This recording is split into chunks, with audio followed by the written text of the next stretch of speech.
My name is Daniel Mercer, and Sunday my whole family showed up at my door, demanding money my wife borrowed. I remember the sound before I remember the faces. Fists on the front door, quick and hard, like somebody was trying to beat their way into my little blue house on 16th Avenue.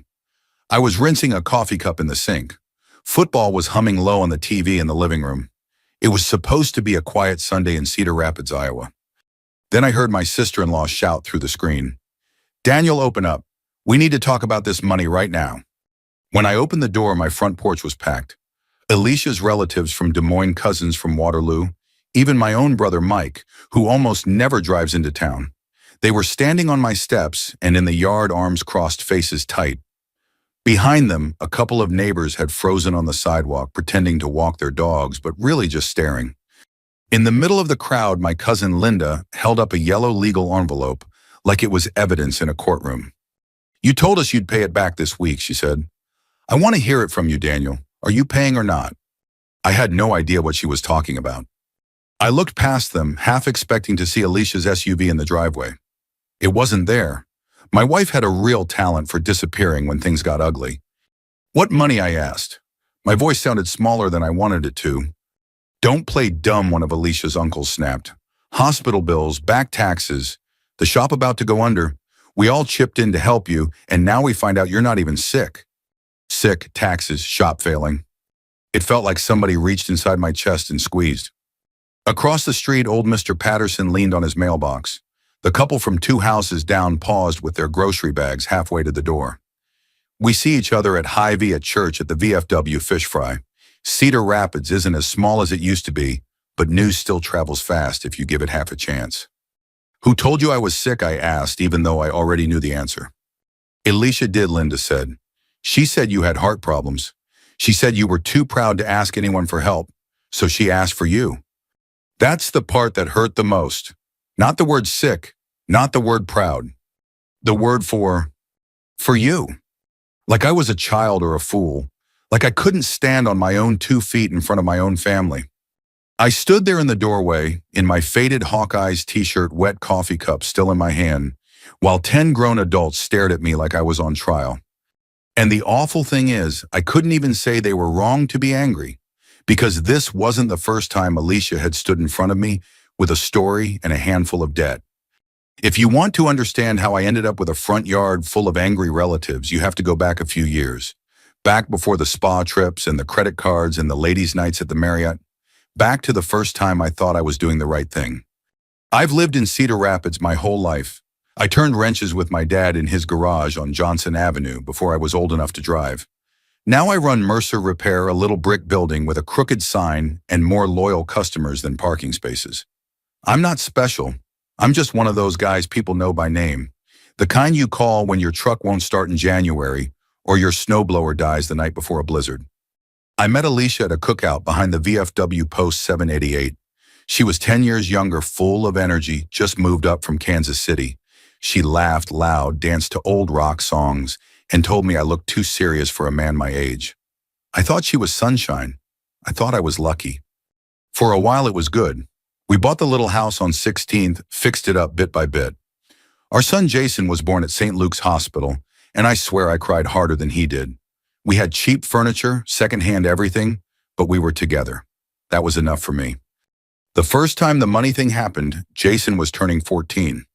A week before his birthday, Alicia came into the shop while I was under a Chevy oil on my hands. Country music on the radio. She had tears in her eyes and her voice was shaking. "Danny, I messed up," she said. "She's the only one who ever calls me Danny." I slid out from under the car and wiped my hands on a rag.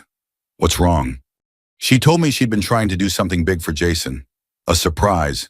She'd put a deposit down on some fancy gaming computer he'd been talking about for months. Her friend's husband knew a guy who could get it cheaper. She'd given him the money in cash. "And now he's not answering his phone," she said, shoulders trembling. "They think he ran off. I'm so stupid." She said it was $7,000. She said she didn't want Jason to know because she didn't want to ruin his birthday. I'm not a soft touch most days, but she picked the right moment and she wrapped the story in our son's name. I took a deep breath, looked at the calendar with Jason's birthday circled in red, and did what I thought a husband was supposed to do. "Okay," I said. We'll figure it out. I'll cover it. Just don't do anything like this again, Alicia. You come to me first next time. She threw her arms around me, sobbing into my work shirt. You're the best man I know. I swear it'll never happen again. We bought Jason a simpler gift that year. I picked up some extra break jobs, worked a couple of late nights. I paid off the mess over time and told myself it was a one-time mistake, the kind of dumb thing people do when they're trying too hard to be generous. 2 years later, it was worse. That time, Alicia said it was her health. I found her in the bathroom that second time, sitting on the edge of the tub, staring at the floor like the world had caved in beneath her feet. It was a Tuesday night. I'd just gotten home from the shop, still smelling like grease and old engines. Jason was doing homework downstairs. When I pushed open the door, Alicia looked up with red eyes. Danny, I didn't want you to find out like this. My stomach dropped. Find out what? She handed me a crumpled paper from a clinic on the west side. I saw words like abnormal follow-up required oncology referral. Before I could ask anything, she started crying, shoulders shaking harder than the first time. They think it might be early-stage cancer, she whispered. I didn't want to scare you. I didn't know what to do. I sat down beside her, feeling the cold tile against my knees. The world went quiet except for the sound of my own heartbeat pounding in my ears. My mother died of cancer when I was 28. That word hits me like a hammer every time. What did the doctor say exactly? I asked. She said she needed a special test, something insurance wouldn't cover up front. Something time critical. She'd already scheduled it. She told me the deposit was $12,000 and she didn't want me stressed. I was going to find a way, she said. I didn't want you worrying about money on top of everything else. I wrapped my arms around her. I held her tight. I felt her shaking and I thought it was fear for her life. I paid it. Every penny. I took out a short-term loan through Lynn County Credit Union. I worked weekends. I canceled a fishing trip I'd planned with Jason. The whole time I never told a soul. I protected her the way a husband is supposed to. A year later, I found the truth by accident. A nurse at St. Luke's, someone I'd known for years, mentioned to me at Hy-Vee that she hoped Alicia was enjoying her program. She thought Alicia had told me. She thought I knew that the oncology deposit was actually for a cosmetic weight loss treatment, fancy injections, spay-level stuff not covered by insurance. I remember leaning against the shopping cart because my legs suddenly felt weak. That night I confronted Alicia. She cried, denied it, swore the nurse misunderstood. And maybe because I didn't want to face what it meant, I let the argument fade. I told myself people make mistakes. I told myself she was under pressure, insecure about her looks.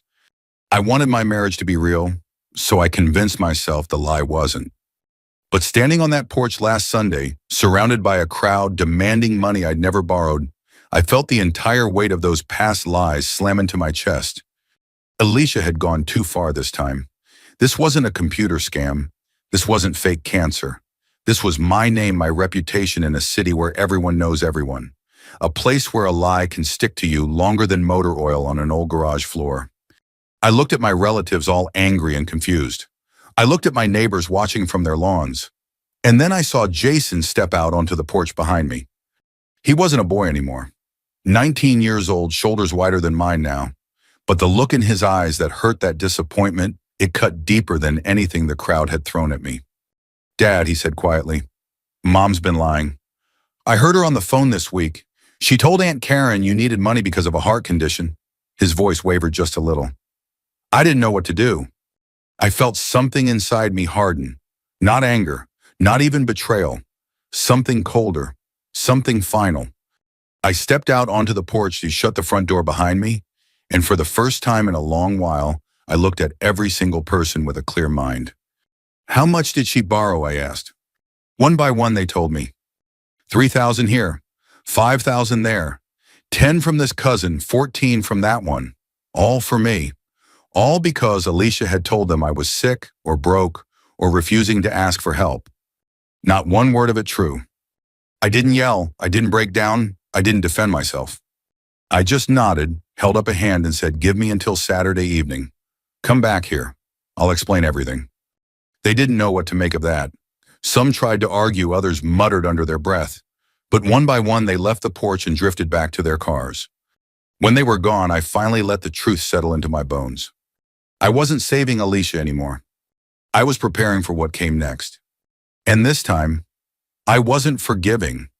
I spent that whole Monday morning sitting in my truck outside the shop, hands on the wheel, staring at the brick wall across the parking lot. I wasn't sure if I felt angry or just tired. The kind of tired that sits deep in your bones. After 20 minutes, I finally went inside, flipped the open sign, and got to work like nothing had happened. Habit is a strong thing for a man my age. But all day long, between brake jobs and oil changes, my mind kept circling the same truth: Alicia wasn't done lying. Not to me, not to anyone. And if I didn't put a stop to it now, she'd drag my name through every living room in Iowa. So that night after dinner, leftover chili Jason heated up, I waited until I heard Alicia in the shower. Then I walked into the living room and placed a small recording device behind the fern pot on the bookshelf. It was no bigger than a thumb, the kind my attorney friend at the VFW told me was perfectly legal as long as it was in my own home. I didn't know what I'd catch. I only knew I needed proof, not just for the relatives, for myself. The next afternoon, the first recording came through. Alicia was pacing our living room phone, pressed to her ear, voice sharp and full of that dramatic tremble she'd perfected over the years. Of course, Daniel doesn't know she was saying. He'd never ask for help. I swear the man would die before admitting he needs money. I listened from the truck outside the shop as she told her friend about borrowing from family, about how she'd spin it later, about how she deserved a little comfort after everything she put up with. Her tone wasn't scared or sad. It was confident, smug, like she believed she'd never face consequences. Something in me cooled all the way down then. Not rage, something steadier, a sense of direction. The next morning before sunrise, I drove to the Lynn County Credit Union with a stack of deposit slips and handwritten notes from the relatives. The branch manager, Mrs. Hendricks, who's known me since high school, took me into her office. She scanned the documents, then looked up with a puzzled frown. Daniel, none of this matches your account history. You're not behind on anything. There are no medical bills, no tax holds. Your shop loan is fully current. I nodded. So you're telling me my wife's been using my name to borrow private money? She hesitated, then said softly, I think she's been using your reputation, Daniel. That's a different kind of theft. I drove back to the shop with that line echoing in my head. Your reputation. In a place like Cedar Rapids, that's everything a man has. Around noon, I closed up early and went home. Jason was sitting at the kitchen table with his laptop open and textbooks spread out. When he saw my face, he shut the lid slowly. You okay, Dad? Not especially. You? He swallowed. Not really. I sat down across from him. The late afternoon sunlight came through the window, warming the table between us. Jason wasn't a kid anymore. That day, he looked more like a man than he ever had. Jason, I said, I need you to be honest with me. Everything you heard last week, everything your mother said, was it really about me being sick or something else? He didn't hesitate. Mom said you were falling apart, that you were hiding bills from her, that the shop was barely staying open. She said she was doing what she had to do. My throat tightened. And you believe that? Not really, he admitted. You don't act like a man who's failing. You never have. I reached across the table and put a hand on his shoulder. His eyes got a little glassy. Mine probably did too. Dad, he said quietly, whatever you decide to do, I'm with you. I'm tired of watching you carry everything alone.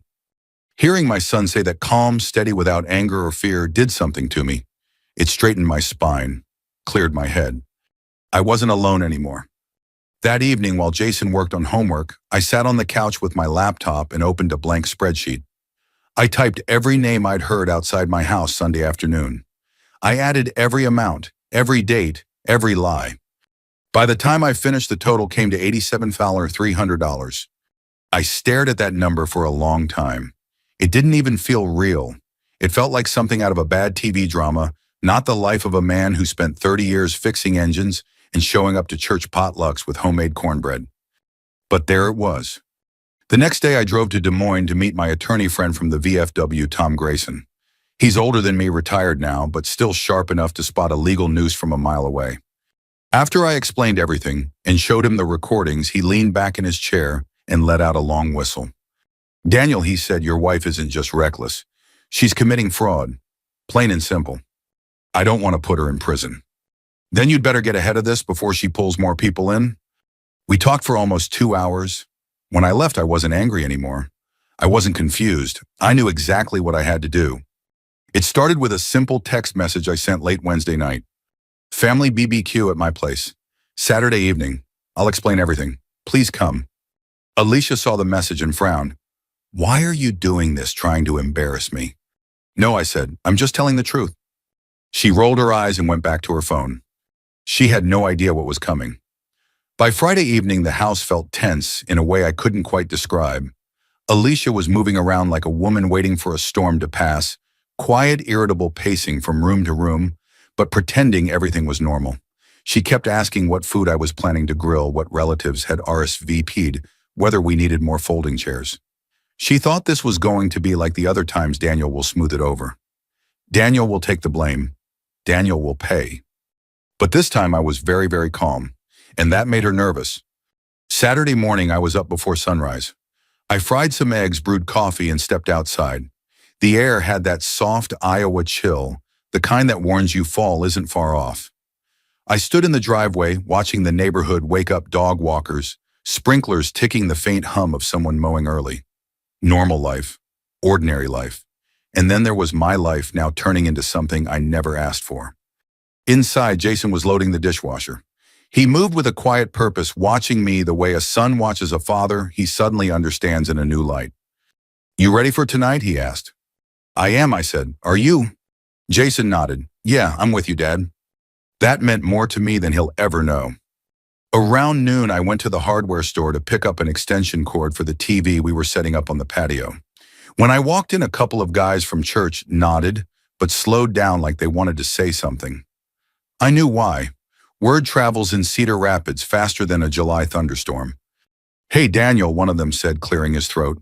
Everything okay? We heard well, you know. I gave him a single nod, working on it. The men looked relieved, like that was enough, because for all the gossip, folks around here still trust a man's word when he says he's handling it. Back home, I set up the TV outside, ran the extension cord, tested the audio. I wanted everything to work perfectly, no excuses, no hesitation. No way for Alicia to twist the truth tonight. She came outside mid-afternoon wearing a bright summer dress, makeup done too carefully. She was trying to look composed, respectable. It struck me how much she cared about appearances while caring so little about the real damage she'd caused. You're making a big deal out of nothing, she said. My family is dramatic, that's all. Your family isn't the only one coming, I replied. She froze. Who else did you invite? Everyone. Her face twitched, but she didn't say anything.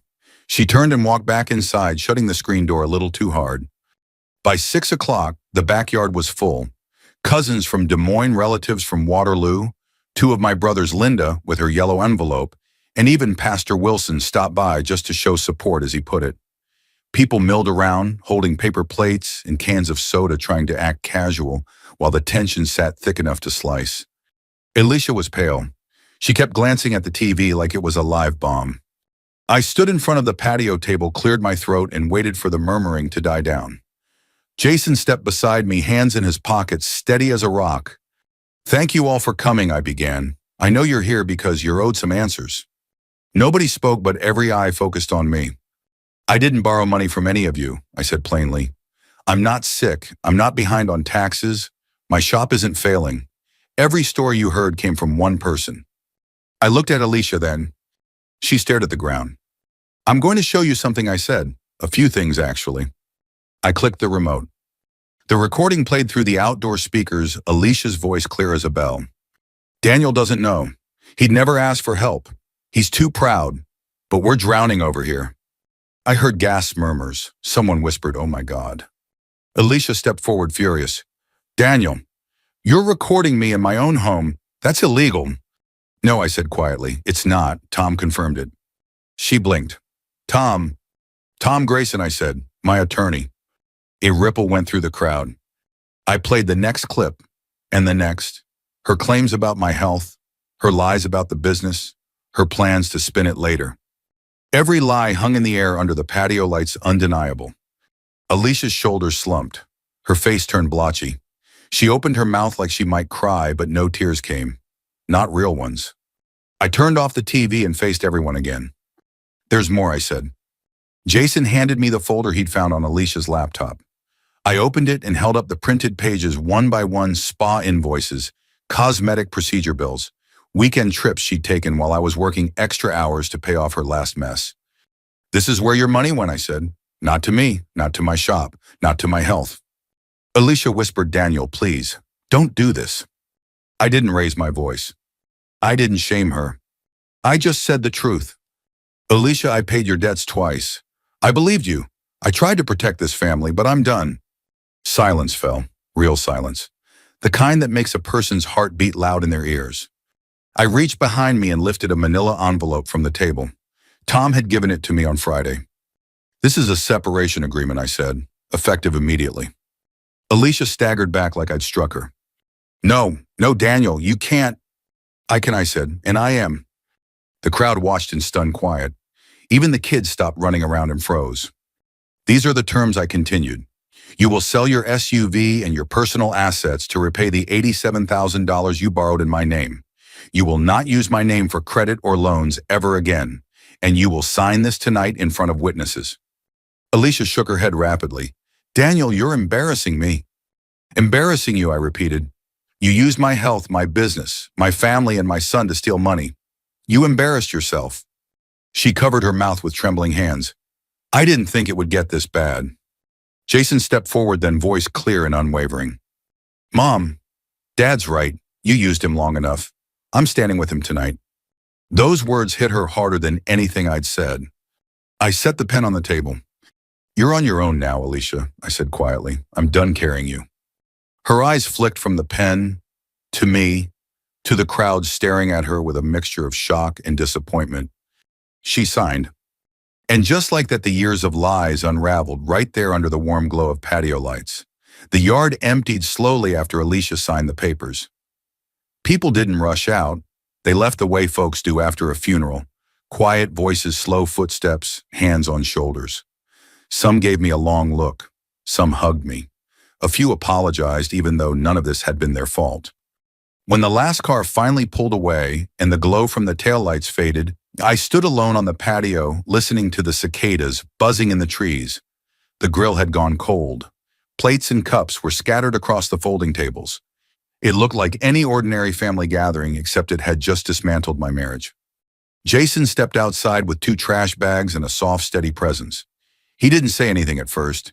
He just started helping me clear plates, stacking them, folding chairs, wiping down the table. Working in silence with my son reminded me of the old days when he used to help me in the shop. Small hands passing me tools, big eyes watching everything I did. After a few minutes, he stopped, leaned on the table and said, Dad, I'm proud of you. I didn't expect that. I've spent my whole life trying to be the kind of man my kid could look up to. Hearing him say it after all he'd seen felt like a warm hand on a wound I didn't realize had been bleeding. You shouldn't have had to see all this, I said quietly. He shook his head. I needed to. I needed to understand what was happening, and I needed to know you weren't going to let her keep doing this. We finished cleaning up together. By the time we were done, the backyard looked normal again, calm, peaceful, like nothing had happened, but everything had changed. Inside the house, Alicia's signature sat on the kitchen counter next to Tom Grayson's envelope. The ink was still fresh. She was packing in the bedroom, moving fast, slamming drawers, breathing hard.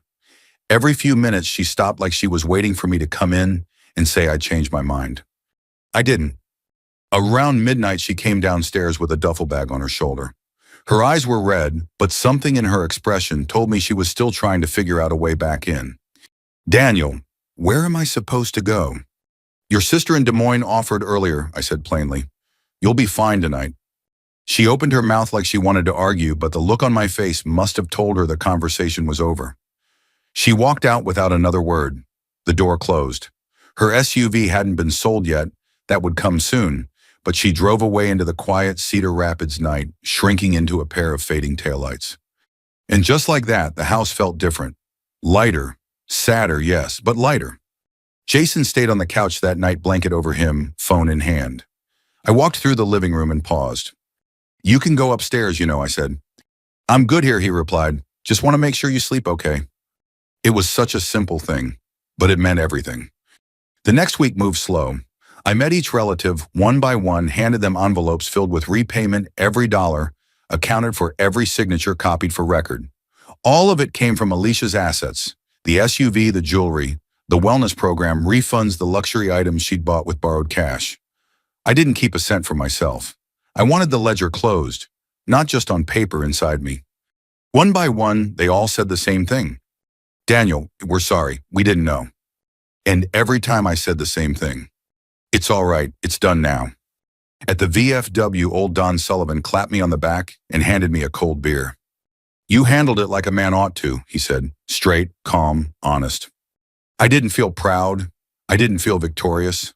I just felt steady, like a man who finally set down a load he'd been carrying too long. That Friday evening, a week after the BBQ, I walked alone along the Cedar River. The water moved slow and easy beneath the bridge. The sun dipped low over the trees, casting everything in gold. I leaned on the rail and let myself feel the quiet. For the first time in years, I wasn't waiting for the next lie, the next bill, the next apology that didn't mean anything. I wasn't bracing for anything. I was standing again, on my own 2 feet. The Saturday after everything settled, I woke up before sunrise. Not because I had to, just because my body's been waking up early for 40 years. I brewed a pot of coffee, stood by the kitchen window, and watched the sky lighten over the neighborhood. The street was quiet, peaceful. For the first time in a long while, I didn't feel that knot of dread in my stomach, wondering what new mess Alicia had made. Jason came downstairs, rubbing his eyes, hair sticking up on one side. "Morning," he mumbled. "Morning," I said, sliding a mug of coffee his way. He took it, sat at the table, and looked around like he was seeing our house for the first time. "It's quieter," he said. "Yeah," I replied, "it is." He gave a small smile, just a faint one, but enough to tell me he felt it too. Later that afternoon, we cleaned the garage together. Not because it needed it, though it probably did, but because fathers and sons clean garages when they can't quite say everything they're feeling. We didn't talk much, just worked. That simple rhythm, him handing me a wrench, me hauling old boxes out of the corner, felt like reclaiming something I didn't realize I'd lost. When we finished, Jason leaned on the workbench. "Dad, I meant what I said the other night. I'm proud of you. I know this wasn't easy." I nodded, looking at him, not as my little boy, but as a grown man who'd stood beside me when it counted. "Life's messy," I said, "but you handled it with more honesty than most men twice your age." Emotion flickered in his eyes, and he nodded. That evening, I drove to return some borrowed tools and found myself taking the long way home. Cedar Rapids looked different now. Not changed, just clearer. The brick storefronts, the old elm trees, the little diners with neon signs flickering. The same town I'd always known, but finally I felt like I belonged to it again. No secrets hanging over me. No lies wrapped around my name. When I got home, I stood on the porch for a moment and inhaled the warm, late summer air. The grill sat clean in the corner. The patio lights were still strung across the fence from the barbecue, soft and warm. Those same lights had watched my marriage unravel. Funny how something so simple can hold the memory of a turning point in a man's life. Inside, Jason was watching a ball game. He looked over as I walked in. "Hey, Dad," he said. "Hey." He paused the TV and gave me a look, one of those thoughtful looks only sons who've suddenly grown up can give. "You doing all right?" I thought about it, and for the first time in years, I answered honestly. "Yeah," I said, "I think I am." Later that night, after Jason went to bed, I sat alone on the couch. No noise, no chaos. Just the soft hum of the refrigerator and the faint tick of the living room clock. I closed my eyes and let the quiet settle into me. I'd loved Alicia once. Truly. I tried twice to forgive the kind of lies that cut deeper than arguments or anger ever could. But there's a point in every man's life, especially men my age, where you realize forgiveness doesn't mean letting someone drag your dignity through the dirt. It means knowing when to step away. And I had finally stepped away. I opened my eyes and looked around the room. Same furniture, same house, but everything felt new, clean, like a fresh coat of paint on an old wall. And I knew deep in my bones that I hadn't lost anything that mattered. I'd found myself again. My name, my peace, my future. You know, folks sometimes say life falls apart in your 50s, that everything gets harder. But I don't believe that anymore. I think life sharpens around that age. It cuts away what doesn't belong. It shows you what's real and who's real. And it gives you one last important lesson. Your self-respect is the one thing you never hand over, not to anyone, not ever. So if you're listening to this story and you're carrying something heavy, some burden that someone else put on your shoulders, I hope you take this with you. You're allowed to put it down. You're allowed to start again. And if any part of my story reminded you of your own life, feel free to share this video with someone who might need it. Maybe it'll help them the way telling it helped me. My name is Daniel Mercer. Thank you for being here with me, and take good care of yourself out there.